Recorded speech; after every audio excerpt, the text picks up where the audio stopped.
Salut à tous, aujourd'hui je fais le test de la nouvelle station solaire Synology Playmax, une version hybride, regroupant sur un même support un panneau photovoltaïque de 425 watts crête et une batterie de 700 Wh. Avec ce nouveau modèle, le pari du plug and play est largement tenu. En effet, il suffit de déballer la station du carton, de retirer les différents accessoires, de déplier les pieds du support en réglant l'angle en fonction de la saison, de retourner la station, la lester au sol avec les 4 ballastes, d'insérer la batterie à l'arrière et enfin de relier la station à une prise secteur. Tout cela en moins de 5 minutes pour réduire sa consommation d'électricité et ainsi réaliser des économies. Au sommaire de cette vidéo, je vous donnerai mon expérience et mes désaventures, notamment lors de la livraison et du déballage de la première station Playmax. Je ferai une présentation du matériel et des accessoires inclus ou optionnels disponibles sur le site de Synology. Puis je vous détaillerai les caractéristiques techniques du panneau, de la batterie et du micro-onduleur caché à l'arrière du panneau dans ce coffret. Je reviendrai un peu plus en détail sur l'assemblage et l'utilisation de la batterie. J'expliquerai les étapes de l'installation de l'application Stream et les difficultés que j'ai rencontrées lors de l'appairage de la station avec mon téléphone, en vous donnant les raisons de ces échecs. Enfin, je donnerai quelques retours de suivi de production, malheureusement sur des journées plutôt grises, ainsi que des mesures électriques à la pince et à l'oscilloscope. Et je terminerai en vous donnant mon avis sur cette solution de production et de stockage de l'électricité. Allez, faisons le tour complet de la nouvelle station solaire Synology Playmax. Et voyons ce qui s'est passé lors de la livraison. La station et ses accessoires m'ont été livrés en carton, mais non sur palette. Les cartons me semblaient plutôt en bon état, sauf là avec cet impact. Et j'ai fait l'erreur d'accepter la livraison. Car quelques minutes après, mauvaise surprise, lors du déballage, une tête de rivet saute du carton. En observant le surcadre protégeant le panneau, j'ai compris d'où venait cette pièce métallique. Ici, pour maintenir solidaire le surcadre et le cadre d'origine du panneau photovoltaïque. En faisant le tour du panneau, j'ai également noté à cet endroit une déformation du cadre provenant sûrement d'une chute que cette protection en carton n'a visiblement pas suffisamment amorti. Quant à la partie vitrée et les cellules solaires, elles étaient intactes. Alors petit conseil aux futurs clients de Synology, votre station doit être livrée sur palette. Si elle arrive dépalettisée, prenez le temps d'inspecter l'état du carton. Et s'il vous paraît abîmé, soyez super vigilant et dans le doute, refusez le colis. Et si comme moi vous avez accepté la station et que lors du déballage celle-ci n'est pas conforme, pensez à prendre des photos et contactez au plus vite le SAV pour signaler le problème. Veillez à conserver le carton et la palette, si vous l'avez, afin de bénéficier du retour de votre produit, vous permettant de faire l'échange avec une station solaire de remplacement. Voyons ce qui est inclus avec la station solaire Synology Playmax et les accessoires qu'il est possible d'ajouter en option. Évidemment, on a le panneau photovoltaïque avec ce surcadre de protection,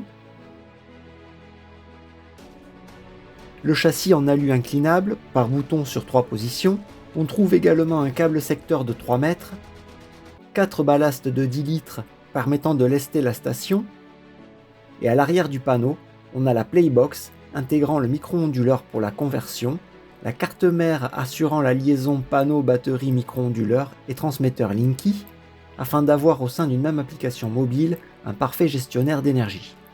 Et ici, derrière ce couvercle, c'est l'emplacement, vide pour le moment, permettant d'y brancher si besoin la batterie, qui elle, sera en option. La station Playmax avec les bacs de lestage et le câble de 3 mètres est vendue 799 €. Et en fonction de vos besoins, vous pourrez y ajouter cette rallonge de 10 mètres, la batterie 700 Wh modulaire, le transmetteur Linky permettant de connaître la consommation du logement, et si votre station solaire est éloignée de la box internet, ce répéteur Wi-Fi qui augmentera de 50 mètres la portée du signal radio. Et si vous êtes intéressé par la station et l'un de ses produits, grâce à mon partenariat avec Synology, profitez du code de réduction Sun_Electrotoile à taper sur cette page lors de votre achat. Pensez à récupérer le lien ici en haut à droite ou copiez-le depuis le descriptif de la vidéo. Découvrons maintenant les caractéristiques techniques de cette station, à commencer par le panneau photovoltaïque, qui est de marque DMGC et de puissance 425 watts crête. Il est composé de demi-cellules monocristallines de type N, bivert et bifacial, ce qui permet de produire également via la face arrière du panneau, ceci augmentant le rendement de production. Et c'est sûrement pour cela que Synology a équipé l'arrière de la Playbox d'un revêtement miroir permettant de réfléchir la lumière qui passe entre les cellules solaires et qui tape l'arrière du boîtier de contrôle de la station. Quant au micro-onduleur de référence HMS 400, c'est une nouvelle gamme de la marque O'Miles, supportant un courant maximal jusqu'à 14 A au lieu de 11,5 sur les anciens modèles HM400. D'autre part, ce nouveau micro-onduleur utilise un protocole de communication différent à fréquence inférieure à 1 GHz, lui garantissant une portée de communication radio bien plus élevée. Concernant la batterie, en option, elle est composée de cellules lithium-ion pour une capacité de 710 Wh avec une garantie de 2500 cycles à capacité de 100%. Par temps clair et ensoleillé, la batterie mettra 4,7 heures pour se recharger complètement. Elle est étanche avec un indice de protection IP65 et supportera de fonctionner à des températures comprises entre -10°C et +60°C. Elle se mettra en sécurité via coupure électronique en cas de dépassement de ces valeurs. C'est une batterie dite hybride car on a le choix de l'utiliser dans la station pour être rechargée gratuitement par le soleil, ou bien on peut aussi la retirer et l'utiliser en mode nomade pour par exemple recharger ou alimenter des appareils tels que des smartphones grâce aux 3 ports USB disponibles, ou alimenter un appareil compatible via le jack 12V DC 5521. On peut également recharger la batterie via le secteur en utilisant un convertisseur 12V qui sera branché sur ce second jack DC en entrée. Au global, la nouvelle station PlayMax est plus lourde par rapport à sa petite sœur Play. Elle pèse 35 kg sans la batterie et monte à 38,7 kg avec la batterie connectée. Et côté dimension, le surcadre fait 115,2 cm de haut pour une largeur de 174 cm. Découvrons maintenant la facilité d'utilisation de la station Synology. En effet, en comptant la manutention et le déballage du carton, l'installation de la PlayMax vous prendra au maximum 5 minutes. Veillez toutefois à être 2 pour la manutention du fait de l'encombrement et du poids de l'ensemble. Cette nouvelle version est toujours dans la lignée du Plug and Play, avec un assemblage amélioré par rapport au précédent modèle. Nul besoin d'outils ou de compétences techniques. Il faut relever le socle de support et l'assembler avec ce bras d'inclinaison. La liaison mécanique entre les deux se fait sans outils, en tirant simplement sur cette poignée. Je refais de même pour l'autre côté, et j'aligne les trous du bras et du socle, et je relâche la poignée. Et là, la station est complètement assemblée. Il ne reste qu'à la retourner et la positionner à un endroit ensoleillé sur toute la journée, avec une exposition en direction du sud de préférence. Pour sécuriser la station au sol en cas de fort vent, Synology fournit ses 4 ballasts de 10 litres. Ils se remplissent par cette grande ouverture, et personnellement je les ai remplis avec de l'eau, mais vous pourriez utiliser du sable également. Cette solution permet d'installer simplement 40 kg de charge sur les pieds de la station. Et si besoin, vous pourrez toujours ajouter du poids supplémentaire afin de lester davantage le panneau. Puis je récupère la batterie afin de l'installer dans la station. Pour retirer le couvercle de la Playbox, il faut appuyer sur ce poussoir. Pensez à retirer les 2 bouchons de protection. Le premier est présent à l'intérieur de la Playbox sur les connecteurs. Et l'autre, c'est celui-ci qui est sur la batterie. Pour brancher la batterie sur la station, il faut commencer par introduire le côté droit. Puis je clipse le côté gauche afin de la verrouiller. Concernant l'inclinaison du panneau, là encore, aucun outil ne sera nécessaire. Synology a équipé chaque bras d'un bouton sur lequel il faut appuyer lorsque l'on souhaite modifier l'inclinaison. De ce fait, on appuie sur les poussoirs présents sur chaque bras et on relève ou on abaisse la station. Rien de bien compliqué. On dispose de 3 inclinaisons pour les différentes saisons. 40 degrés pour l'hiver lorsque le soleil est au plus bas, 34 degrés pour les saisons du printemps et de l'automne, et enfin 28 degrés pour l'été lorsque le soleil sera au plus haut. Le principe de réglage de l'inclinaison est donc simplifié, et heureusement car le poids de la batterie ne facilite pas la tâche. Le plus commode sera d'enlever la batterie avant de régler l'inclinaison si cela vous paraît trop lourd.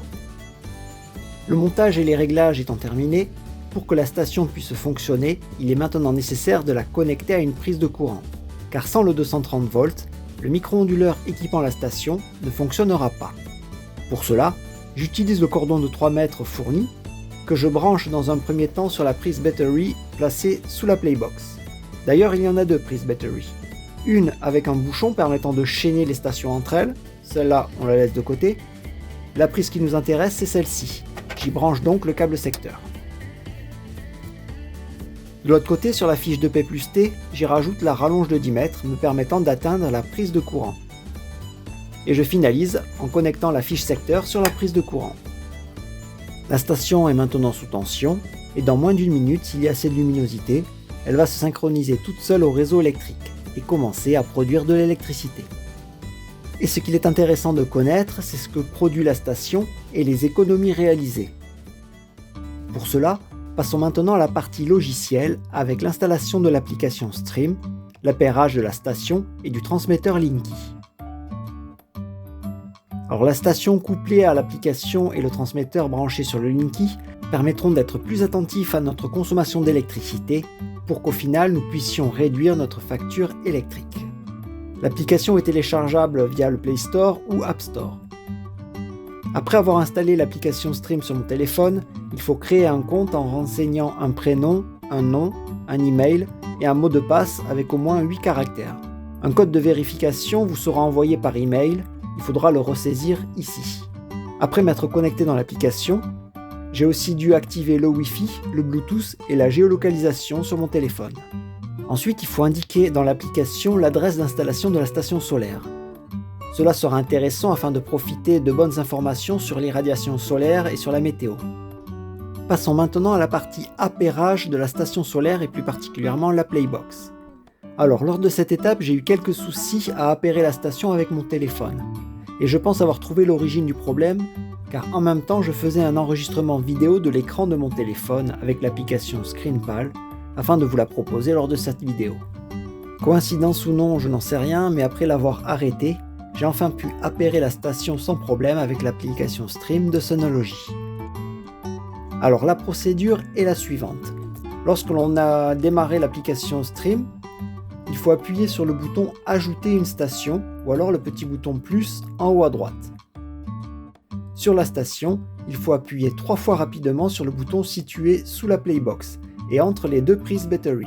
Le bouton est équipé d'un voyant et il doit se mettre à clignoter vert après avoir appuyé 3 fois. Puis dans l'application, j'appuie sur ce bouton « Appairer ». L'application me demande de définir le réseau Wi-Fi sur lequel je souhaite connecter la station. Je vais prendre le réseau que j'ai nommé Electrotoile, que j'ai configuré à l'aide du répéteur Wi-Fi de Synology. Si vous avez besoin d'explications sur son installation ou de l'utilisation de ce répéteur Wi-Fi, dites-le en commentaire, je pourrai vous aider. Après avoir sélectionné le bon réseau Wi-Fi, j'indique le mot de passe de connexion, puis je valide. Et là c'est terminé, la station est bien connectée au Wi-Fi. Puis il faut attendre quelques secondes afin que les remontées de puissance arrivent dans l'application Stream. Et si comme moi vous avez eu des soucis d'appairage au Wi-Fi, voici un petit conseil vous permettant d'initialiser la station et plus précisément la Playbox. Il est possible de le faire via le même bouton que pour l'appairage, mais cette fois-ci on appuie rapidement 20 fois sur le bouton. Vous réaliserez ainsi un reset vous permettant de retenter la connexion au Wi-Fi de la station. Voyons maintenant l'appairage du transmetteur Linky. Alors tout est expliqué dans l'application. Il faut se rendre dans l'onglet Paramètres en bas, puis appuyer sur Linky. Côté technique, il faut retirer le capot du compteur, et comme c'est un modèle triphasé, son port TIC, téléinformation client, est en haut à droite. C'est celui avec 3 contacts électriques repérés A, I1, I2, correspondant aux 3 broches du transmetteur. Pour le brancher, j'appuie sur ce poussoir et j'insère le transmetteur. Il est normal qu'au début, sa LED clignote rouge. Et si par cas il devait clignoter vert, appuyez avec un trombone sur l'interrupteur en façade pendant 5 secondes. Pour identifier le module, il faut avec l'application flasher le QR code présent sur la façade du transmetteur. Et il faudra de nouveau identifier le réseau Wi-Fi à utiliser ainsi que préciser le mot de passe de connexion. Pour la suite, il faut être assez réactif, car le module se mettra en mode appairage durant 10 secondes toutes les minutes. Et cette période correspond donc au clignotement rouge rapide du transmetteur. À ce moment-là, il faut appuyer sur votre téléphone sur le bouton « Connecter ». Et si cette fenêtre s'ouvre, c'est bon signe, c'est que le module est détecté. Si le module clignote vert lentement, c'est que l'intégration s'est faite correctement. Le transmetteur Linky étant opérationnel, attendez quelques instants afin d'avoir la remontée de consommation de votre logement. Vous êtes maintenant en possession d'un outil gestionnaire d'énergie, vous informant de l'énergie produite par la station et de l'énergie consommée par votre logement. J'ai pu constater durant les 5 premiers jours quelques soucis au niveau de la remontée d'informations et plus précisément sur la batterie ou l'affichage LED de cette dernière. Là on peut voir sur la façade de la batterie un niveau de charge de 3 sur 5, soit un pourcentage aux alentours de 60%. Or, l'application m'indique une charge à 99%. Le SAV de Sonology m'a informé que la situation était normale, car la batterie nécessitait environ 4 à 5 jours de charge et de décharge pour se calibrer et afin que les données affichées dans l'application soient cohérentes. Et voyons maintenant les informations fournies dans l'application. Tout en haut, symbolisé par ces petits soleils, c'est l'irradiation solaire qui donne une idée du potentiel de production d'électricité de la station. En dessous, ce carrousel 3D dynamique liste là où les stations installées ainsi que la représentation du distributeur afin de symboliser la consommation et l'achat d'électricité. On a ainsi le ratio production par rapport à l'énergie achetée, correspondant au bar graphe du dessous identifié autonomie en pourcent. En se rendant sur l'onglet historique, on pourra suivre dans le temps ce que produit la station. On a de nouveau l'irradiation solaire sur la journée sélectionnée, et cette fois-ci, on a l'information de l'énergie stockée dans la batterie. Enfin, tout en bas, c'est l'énergie achetée, donnant l'information de la consommation d'électricité du logement.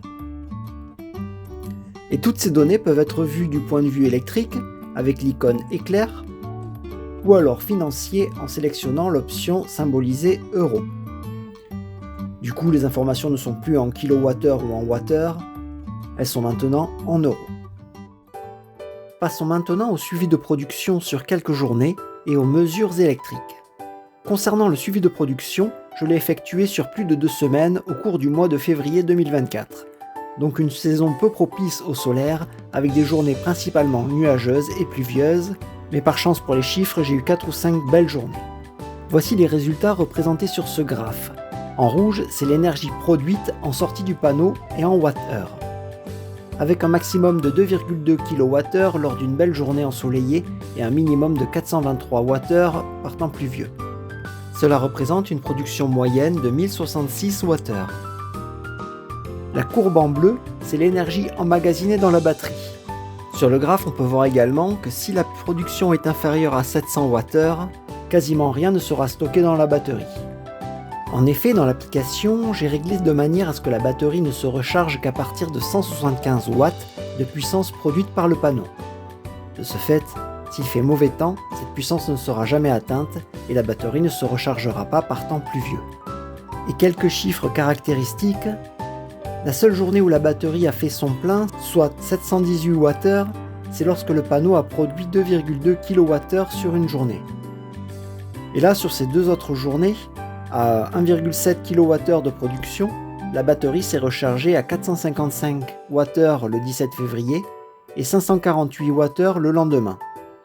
Mais le reste du temps, elle n'aura jamais dépassé les 263 Wh de charge.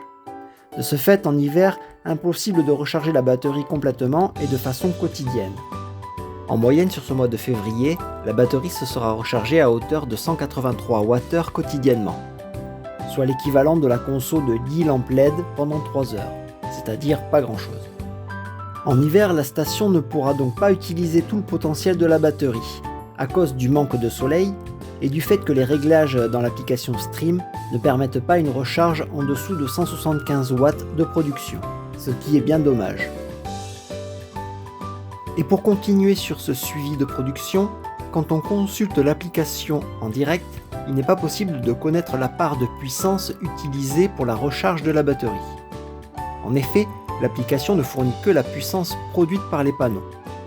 De ce fait, pour connaître en détail ce qui va dans la batterie de ce qui repart dans mon installation électrique via le micro-onduleur, j'ai branché en sortie sur la prise secteur une smart plug Wi-Fi me permettant de connaître la puissance et l'énergie totale qui passera par la prise. En complément, afin de comparer, j'ai également utilisé cette clé DTU Lite S de Homiles, connectée directement par radio au micro-onduleur HMS 400 contenu dans la Playbox. À cet instant, il fait soleil et le panneau produit 373 watts, mais quelle est la part qui va dans la batterie de celle qui repart dans mon installation électrique ? Pour le savoir, je consulte l'application Smart Life utilisée avec la prise commandée qui me donne la valeur de 237 watts, qui ressort via le micro-onduleur. La différence entre ces deux valeurs, 373 moins 237, est égale à 136 watts, qui correspond à la puissance stockée en instantané dans la batterie. Il est dommage que cette information ne soit pas affichée dans l'application Stream, car au final, on ne connaît que le niveau de charge de la batterie, qui est à ce moment-là de 43% et il est 11h43. En d'autres termes, quand le panneau est en production, il ne faut pas s'attendre à renvoyer sur son réseau électrique la valeur de puissance affichée dans l'application, puisqu'une partie pourra être stockée dans la batterie. Quant au DTU, il m'a permis de visualiser le peu d'énergie restituée par la batterie la nuit en ce mois de février. La décharge s'est faite par moment à 100 watts, comme on le voit sur cette nuit, ou bien 120 watts sur cet autre exemple. Mais le soleil n'étant que peu présent la journée, l'énergie emmagasinée ne sera pas suffisante pour que la décharge dure longtemps. Et je profite des mesures que j'ai pu réaliser à la pince ampère-métrique pour vous montrer l'influence néfaste de l'ombre sur la production de la station solaire. En plein soleil et sans ombre, le courant continu en sortie du panneau est égal à 11,6 A, soit près de 375 watts de puissance. Maintenant, observez la valeur du courant lorsque je passe devant et lui fais une ombre partielle. La valeur chute à près de 2,6 A, soit un peu moins de 85 watts. Vous comprendrez donc l'importance de choisir un endroit ensoleillé pour implanter votre station solaire. Sinon, vous ne pourrez pas profiter de la pleine puissance du panneau. Et lors d'une des plus belles journées de février, j'ai eu l'occasion de mesurer à la pince un courant continu de 13,10 A, s'approchant de l'IMPP du panneau, qui est l'intensité mesurée en usine à puissance maximale. Cette valeur est de 13,2 A DC. Et enfin, pour terminer ces mesures, j'ai ajouté cet oscilloscope numérique placé du côté alternatif et donc en sortie du micro-onduleur. Cette sonde différentielle mesurera la tension secteur. On est bien sur le 230 volts alternatif. Et cette pince ampère-métrique mesurera le courant qui passe dans la phase de ce câble. Sur l'oscilloscope, on peut visualiser les formes d'ondes des signaux. En jaune, c'est la tension, et en bleu le courant alternatif converti par le micro-onduleur. Les deux signaux sont en phase, car ils sont positifs et négatifs au même moment.